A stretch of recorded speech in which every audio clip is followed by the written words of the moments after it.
നമ്മുടെയൊക്കെ പൂന്തോട്ടങ്ങളിൽ ഒഴിച്ചുകൂടാനാവാത്ത ചെടിയാണ് നിത്യപുഷ്പിണികളായ അഞ്ചിതൾ ചെമ്പരത്തികൾ.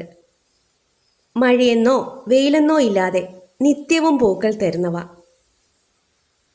ദാ ഈ പൂവ് കണ്ടോ, എന്തു ഭംഗിയാ കാണാൻ. നല്ല ഓറഞ്ച് നിറമാണിതിന്. ഇന്ന് പല നിറത്തിലുള്ള ചെമ്പരത്തികൾ നേഴ്സറികളിൽ നിന്ന് നമുക്ക് കിട്ടും. ചട്ടികളിൽ തന്നെ ബുഷിയാക്കി നിർത്തിയാൽ നിറയെ പൂക്കളുമായി നിൽക്കുന്നവ. ഈ പൂവിനെ നോക്കിയേ, നല്ല വെള്ള നിറം, അതിൻ്റെ നടുവിൽ മെറൂൺ. ഈ പൂവിന് വെയിൽ തട്ടിയാൽ ഈ വെള്ള നിറം ഒരു ക്രീം നിറമായിട്ട് നമുക്ക് തോന്നും. കണ്ടോ, ഒരു ക്രീം നിറമായിട്ട് തോന്നുന്നില്ലേ?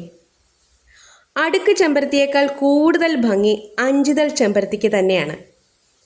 അഞ്ചിതളുകളും വിടർത്തി പ്രൗഢിയോടെ കാറ്റത്താടിയുള്ള ആ നിൽപ്പുണ്ടല്ലോ, അതൊരു പ്രത്യേക ഭംഗി തന്നെയാണ്. ദാ മറ്റൊരഴക്. പൂമ്പാറ്റകൾക്ക് ഏറ്റവും ഇഷ്ടം അഞ്ചിതൾ ചെമ്പരത്തികളാണ്.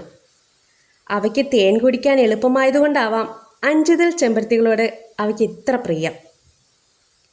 എന്നും വെള്ളം വേണ്ടുന്ന ചെടിയാണ് ചെമ്പരത്തികൾ.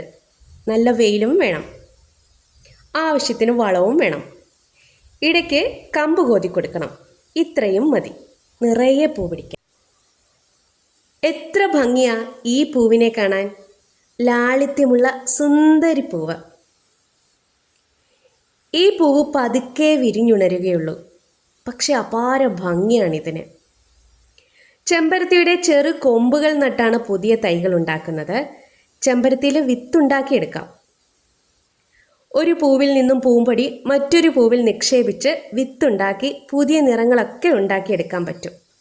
അതിനെക്കുറിച്ചൊരു വീഡിയോ ചെയ്യുന്നുണ്ട്. അപ്പോൾ ഈ ചെമ്പരത്തികളെ ഇഷ്ടമായാൽ ഒരു ലൈക്ക്.